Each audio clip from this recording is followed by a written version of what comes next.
अस्सलाम वालेकुम to everyone, welcome back to another video. तो आज हम लोगों ने क्लास 8 का चैप्टर नंबर जो 10 का सेकंड टॉपिक पढ़ेंगे वोल्टेज एंड रेजिस्टेंस के बारे में कि वोल्टेज और रेजिस्टेंस क्या होती है।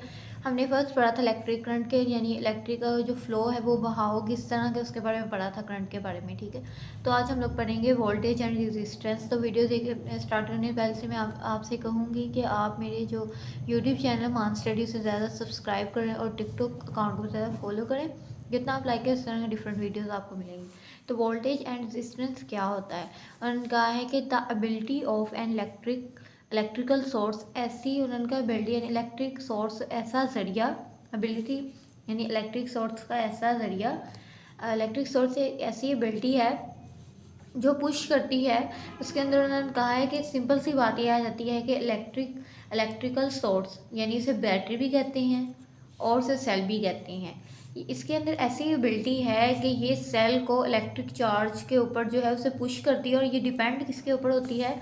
Units of voltage, it's voltage यानी वोल्टेज के ऊपर ये डिपेंड करती है।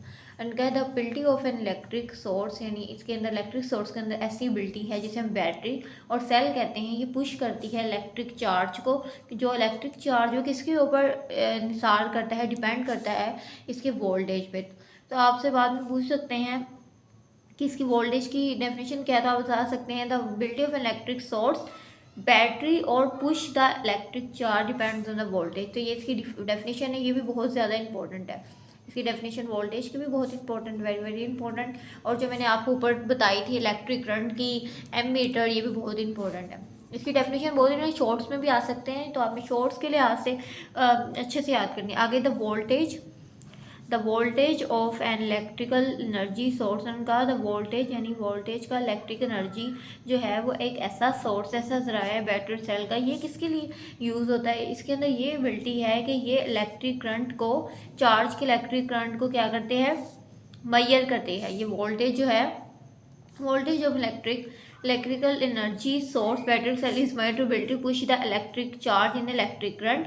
ये इसकी डेफिनेशन और यहाँ से यहाँ तक बनती है, ये ऊपर वाली नहीं है। हम ये बताया इसके अंदर एबिलिटी है पुश करने की, और उनका the voltage of electric energy source to measure ability to push the charge यानी इसके अंदर इलेक्ट्रिक करंट को की पैमाइश करने की एबिलिटी है, ताकत है, क्वालिटी है। इट इज़ मेजर्ड, ये किसको पैमाइश करता है? इन वोल्ट्स में। वोल्ट्स में जो इसकी जो है मेजरमेंट है इलेक्ट्रिक करंट की, वो वोल्ट्स में करता है। तो इसका अगर आपसे पूछे सिंबल क्या, तो वी है, capital V. The cell has volts 1.5 volt. उन्होंने एक सेल के अंदर 1.5 वोल्ट होती है। इन ऑर्डर टू इंक्रीज, ये इंक्रीज यानी बढ़ा देता है उसकी वोल्टेज को, किसकी वोल्टेज को? इलेक्ट्रिकल सोर्स की। इसके अंदर उसके जो 2 सेल्स हैं इसके साथ, यानी 2 जो सेल है वो जुड़े होते हैं one after the other series. यानी ये देखिए, एक ये सेल जुड़ा है, 2 सेल जुड़े हैं, यहाँ 3। तो सेल्स ऐसे जिसके 1.5 एबिलिटी में बताइए कि 4.5 उन्होंने बता दी। ठीक है, अब नीचे उन्होंने बताया है कि वोल्ट मीटर क्या होता है। हमने ऊपर वोल्टेज पढ़ा है, नीचे हम वोल्टेज पढ़ेंगे। The voltage is a measurement, उनका वोल्टेज एक ऐसा पैमाइश करने का इंस्ट्रूमेंट है जिसे हम लोग वोल्ट मीटर कहते हैं। Voltage is measured by an instrument, जिस वोल्टेज के ज़रिए हम लोग एक ऐसा इंस्ट्रूमेंट वोल्टेज का जिसे हम लोग पैमाइश के लिए इस्तेमाल करते हैं, उसे हम कहते हैं वोल्ट मीटर। आगे वोल्ट मीटर में बताया है कि फिगर में बताया इसके 2 टर्मिनल्स होते हैं, यानी 2 ऐसे हिस्से होते हैं। जो रेड पोर्ट है वो पॉजिटिव होता है, मीन्स के रेड पोर्ट एक ए होगा, एक ए पॉइंट होगा, एक बी पॉइंट होगा। ए को हम रेड वाला दे देते हैं, वो पॉजिटिव टर्मिनल होगा ये वाला, और जो बी वाला होगा वो ब्लैक हम लोग